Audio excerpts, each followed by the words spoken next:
Bonjour les quatrièmes, alors deuxième vidéo enregistrée sur cette période de confinement. Vous avez de nouveau une vidéo qui va se retrouver en deux parties, c'est-à-dire une partie que je suis en train de présenter actuellement qui est donc une partie actualisée, qui date donc de 2021, mais vous allez avoir également une partie de montage, puisque l'année dernière on s'est retrouvé en confinement à peu près à la même période, et j'avais déjà enregistré un cours concernant la séquence qu'on est en train de travailler. Donc vous allez avoir une partie de la vidéo qui finalement est un montage avec une partie qui date de 2020. Pourquoi on fait un montage comme ça? Parce que quand c'est la partie de 2021, vous allez avoir les consignes et également les échéances qui seront justes, puisqu'elles vont correspondre à votre planning. Par contre, quand ça va être la vidéo enregistrée de l'an dernier, il y a les dates qu'il ne faut surtout pas regarder, puisque du coup, elles sont complètement obsolètes par rapport à vous. Donc, je vous rappelle que vous devez absolument, du coup, bien faire le travail avant de regarder cette vidéo, c'est-à-dire que normalement c'est sur les deux dernières diapositives du cours sur l'Afrique dans la mondialisation. Vous devez avoir terminé le travail avant de regarder cette vidéo. Ensuite, vous devez également, comme je vous l'ai dit, ne pas prendre en compte ce qui va être donné dans les dates sur la partie 2020. Et on se retrouve par contre à la fin, c'est-à-dire derrière, dans la fin de la vidéo, pour que je vous donne cette fois-ci le travail à faire pour la prochaine fois. D'accord? Allez, je vous laisse regarder la partie enregistrée. Alors, on commence donc avec le premier exercice. Donc reprenez bien votre diaporama pour faire vos corrections d'exercice. Vous aviez donc pour commencer un document sur des violences qui concernaient des immigrés en Afrique du Sud, et vous aviez justement un extrait d'article du Monde qui est assez récent, hein, qui date donc de septembre 2019. Ça montre bien qu'on est toujours dans quelque chose qui est actuel, alors que la séquence, normalement, elle était travaillée depuis 2016 pour la réforme on va dire, du collège. Là, on voit qu'en 2019, ce qui était donc déjà soulevé en 2007 reste valable. Il y a toujours des violences xénophobes en Afrique du Sud. Et donc, vous aviez cet article, plus je vous avais mis également une image avec une petite explication dessous d'une photographie de cette émeute qui a eu lieu donc, le 2 septembre 2019. Alors, que se passe-t-il en Afrique du Sud en septembre? Je viens de l'expliquer, hein, donc il s'agit bien d'émeutes qui sont faites contre finalement des populations d'immigrés en Afrique du Sud. Donc c'était ce qu'il fallait retenir avec ce document. Pour quelle raison? Eh bien tout simplement, si on lisait bien l'article, on comprenait que la population en fait était en train d'essayer de se venger finalement d'une population d'immigrés qui est considérée comme une population qui vient voler du travail à des Africains du Sud finalement, des Sud-Africains qui sont finalement en concurrence avec ces nouveaux habitants. Ces nouveaux habitants qui essayent de se faire une place, qui sont en général très pauvres et qui vont donc essayer de casser les prix pour obtenir finalement du travail. Et ça va donc forcément déplaire à beaucoup d'habitants d'Afrique du Sud et ça provoque des tensions extrêmes, surtout dans un pays où on a vu la pauvreté est assez importante, on a plus de la moitié de la population qui vit sous le seuil de pauvreté, ce qui montre qu'il va y avoir des tensions extrêmes sur finalement l'accès au travail qui va leur permettre d'avoir accès tout simplement aux ressources vitales pour pouvoir survivre. Donc on est dans un pays où il y a énormément de violence. Pourquoi l'Afrique du Sud attire-t-elle autant d'immigrés? Ça, c'était visible avec la fin du texte, tout simplement parce que dans la région, il faut savoir que l'Afrique du Sud, c'est quand même le pays le plus développé de l'ensemble des pays de la corne de la partie sud de l'Afrique. Donc on se retrouve quand même avec un pays qui, malgré ses difficultés, attire un certain nombre d'immigrés des pays voisins. Je vous montre par exemple une carte qui va vous montrer un peu ce phénomène. Si on regarde donc la partie de l'Afrique australe, ici on se rend compte que, eh bien, ici vous avez des chiffres qui vous représentent le pourcentage donc d'immigrés d'un pays qui vont en Afrique du Sud. C'est-à-dire, je donne ici la Namibie. Si vous regardez tous les immigrés qui partent de Namibie, il y en a 91% d'entre eux qui vont aller en Afrique du Sud. Et donc ça veut dire qu'il n'y en reste que 9% qui vont aller dans tous les autres pays du monde. Donc on a bien ici 91% de personnes qui viennent de Namibie, qui sortent de Namibie, qui vont en Afrique du Sud. Au Botswana, c'est 86%. Au Zimbabwe, qu'on avait pu un peu voir dans une précédente séance avec les problèmes de famine qui peuvent se développer dans ces pays-là, eh bien on se rend compte qu'il y en a encore 63% qui vont aller en Afrique du Sud. Donc on se rend compte quand même qu'une grande partie des gens, quand ils quittent les pays comme l'Angola, comme la Namibie, le Botswana, le Zimbabwe ou le Mozambique, eh bien finalement ils partent où? Ils partent en Afrique du Sud. Donc l'Afrique du Sud se retrouve à accueillir quasiment les immigrés de tous ces pays voisins. Ça provoque donc des tensions. Alors la question c'est comment on en arrive à cette situation? Tout simplement parce que l'Afrique du Sud a quand même un tissu industriel assez développé, elle permet de trouver quand même du travail, et il faut aussi pas oublier quelque chose, les gens qui partent de leur pays, pour la majorité, ce sont des gens qui ont tout perdu, c'est-à-dire qui ont peu de ressources, qui ont peu de moyens pour finalement se déplacer très loin.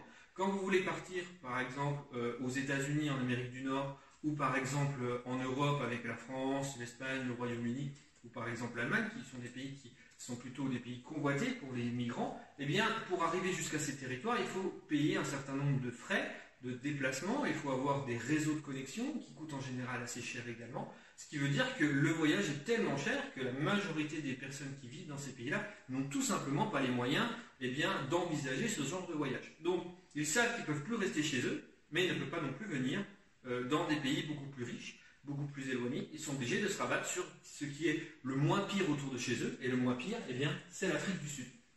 Je vous ai mis également un petit tableau pour vous donner une comparaison. Donc ce tableau, je l'ai créé avec 2-3 chiffres que j'ai trouvés par-ci par-là sur Internet. Ici, vous avez une comparaison, par exemple, de la France avec l'Afrique du Sud, pour voir un petit peu qu'est-ce qu'on peut vivre aujourd'hui en Afrique du Sud, puisque nous, en France, on a un pays quand même qui attire, ou qui, en tout cas, est convoité par beaucoup de gens qui essayent de quitter un pays qui est en guerre ou un pays en difficulté économique. Si on regarde la population totale, on a 67 millions d'habitants en France, 57 millions en Afrique du Sud. C'est globalement un pays du coup à peu près de la même, on va dire, de la même catégorie. On a quand même plus de, on va dire, 50-60 millions d'habitants. Ça veut dire qu'on est à peu près similaire. Pourtant, au classement économique, rien à voir. La France, 7e puissance économique mondiale, ce qui explique l'intérêt qu'elle va susciter pour les migrants. L'Afrique du Sud est que 34e, donc c'est quand même pas non plus déjà un pays aussi développé que la France, et deux, un pays qui est capable aussi de supporter un apport de migrants. Il faut savoir que plus on est riche, plus on est dans la capacité, d'offrir quelque chose de plus confortable pour les gens qui partent, mais aussi, à un moment donné, être capable aussi d'encaisser finalement une arrivée de population extérieure. Plus on est dans une situation difficile, plus l'arrivée de ces personnes vont déstabiliser votre pays et vont provoquer des tensions. Donc nous avons quand même encore des moyens finalement de réussir à gérer ce genre d'arrivée, alors que l'Afrique du Sud, elle en a beaucoup moins.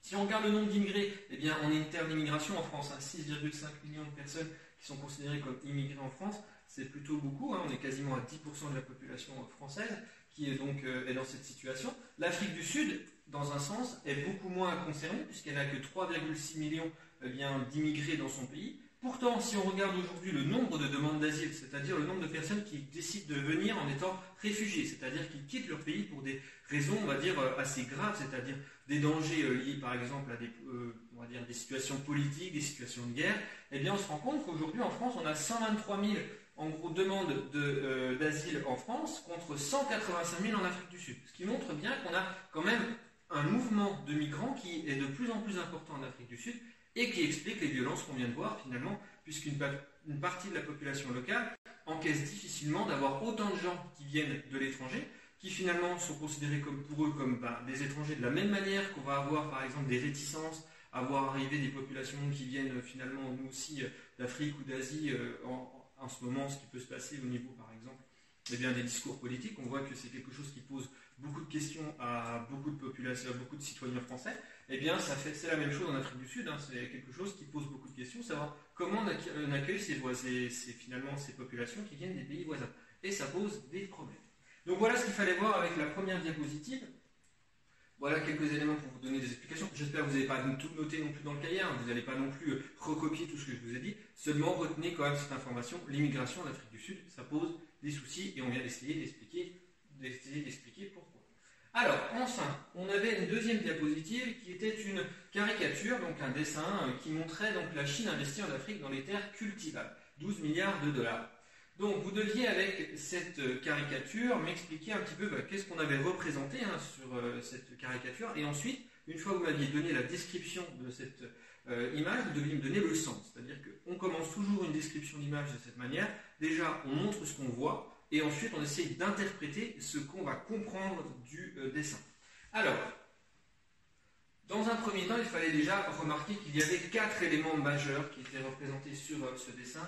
Premièrement, on a l'Afrique, qui était représentée sous la forme d'une vache, avec bien sûr le continent qui était dessiné sur finalement son corps. On a également donc la Chine qui était représentée cette fois-ci avec cet éleveur qui est chinois et qui avait donc dans son dos le mot Chine en anglais.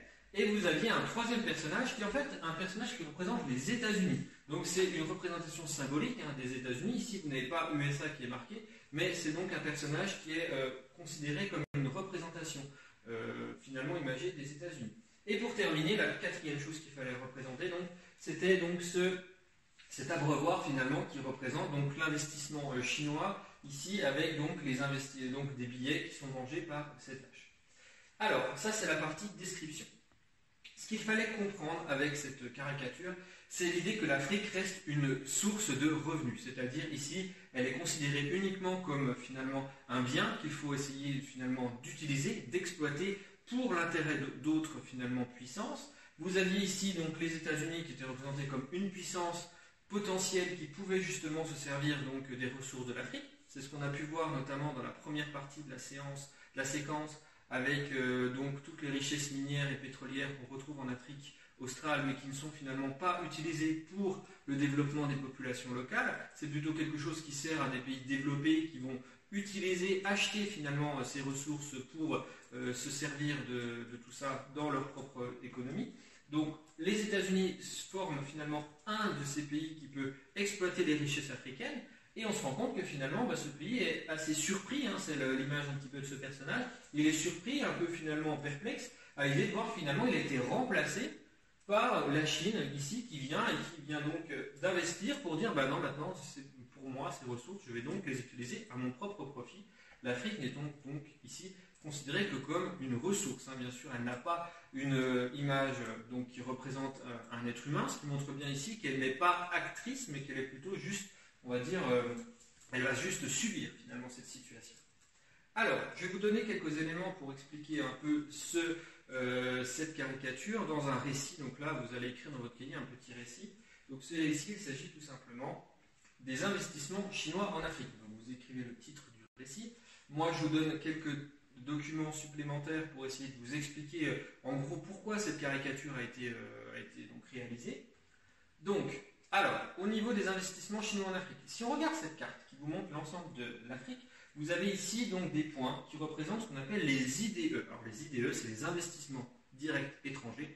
Pour faire très simple, c'est l'argent qui est investi par un pays dans un pays étranger ou par une personne qui n'est pas de ce pays dans un pays étranger. Je donne un exemple.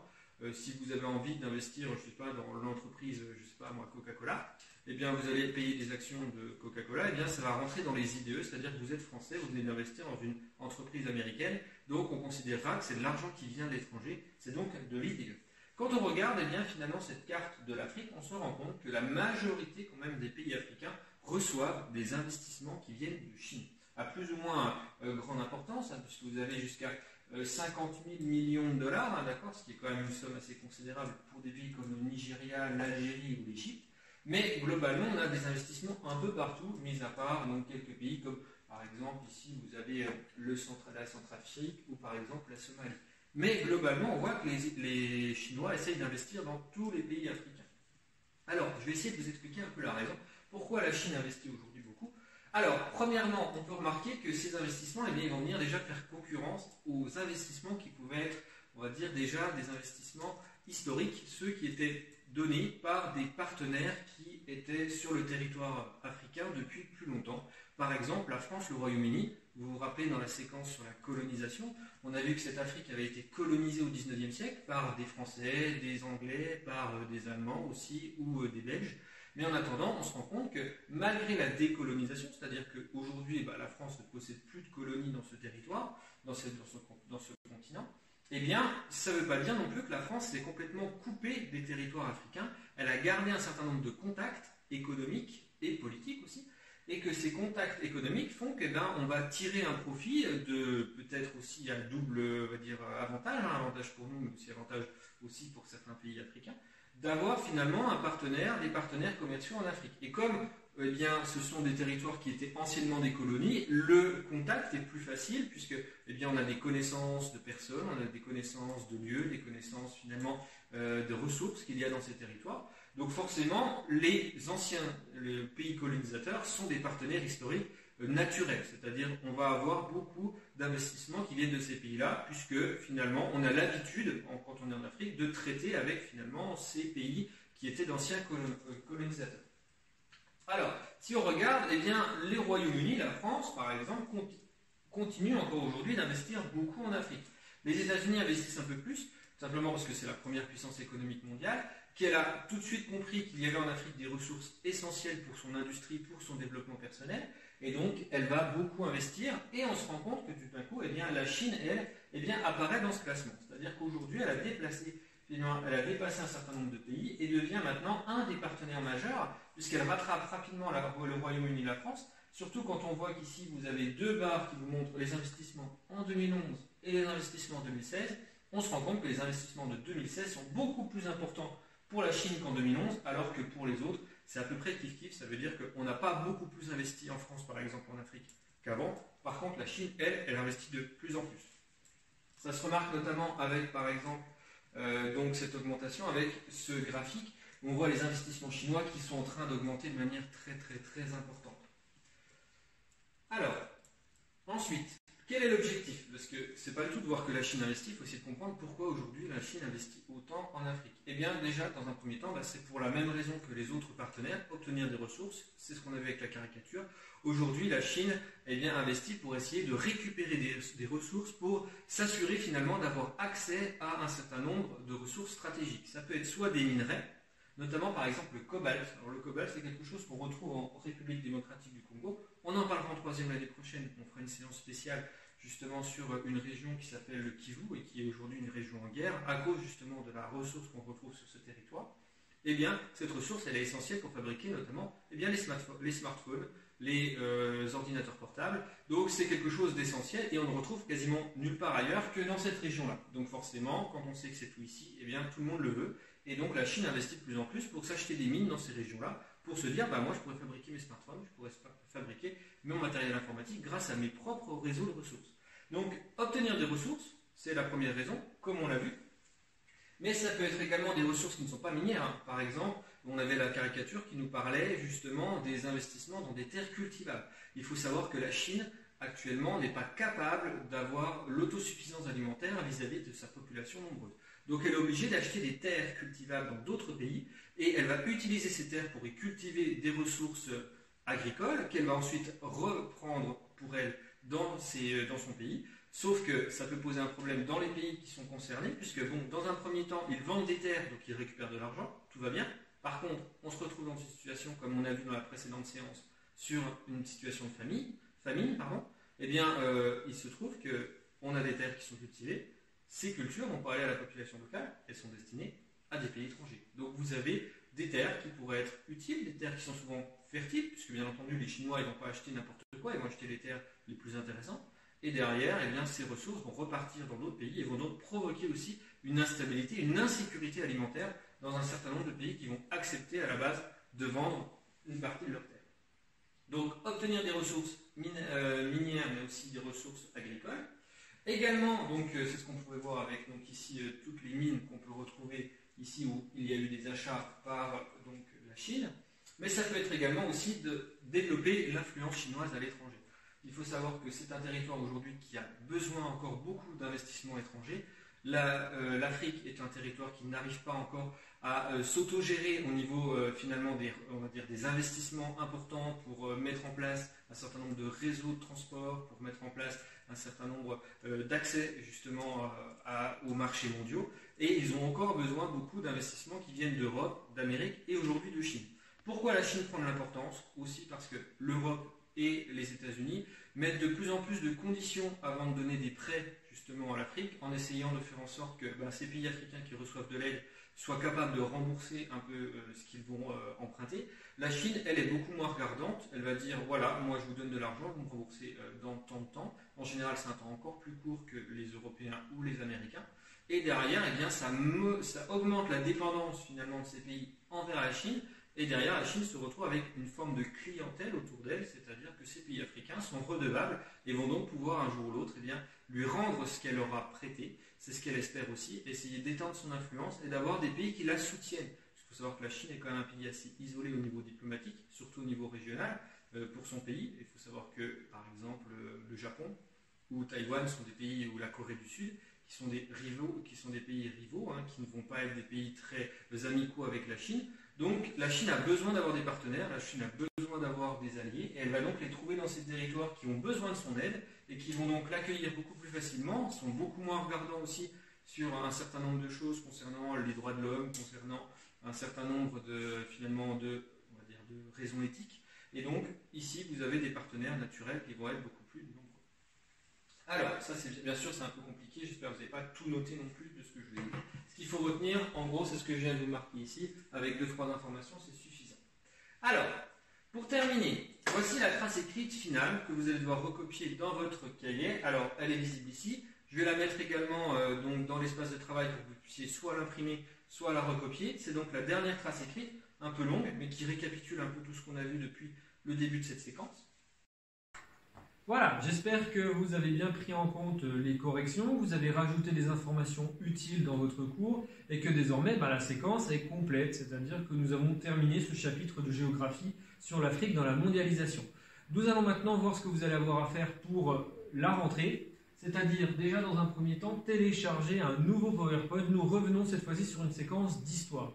Donc il faut aller sur École Directe dans l'espace de travail, télécharger ce nouveau PowerPoint qui pour l'instant n'est pas à travailler réellement. C'est-à-dire, comme je vous l'avais dit avant qu'on se quitte la semaine dernière, je voulais donner un travail optionnel pendant les vacances. Ce n'est donc pas l'objet de ce qui est marqué ici. Ce travail optionnel, vous aurez un mail qui vous sera envoyé avec des informations spécifiques dans les vacances. Donc là, je vous donne plutôt le travail, ou du moins l'anticipation sur le travail qui sera donné à partir de la rentrée. Donc bien télécharger ce PowerPoint qui sera utile à partir du lundi 26 et vous aurez donc des nouvelles consignes qui vous seront données lundi 26 avril où là vous aurez du travail à faire sur cette séquence d'histoire dans le cahier d'histoire sur une nouvelle page et d'ici là, passez de bonnes vacances et on se revoit bientôt.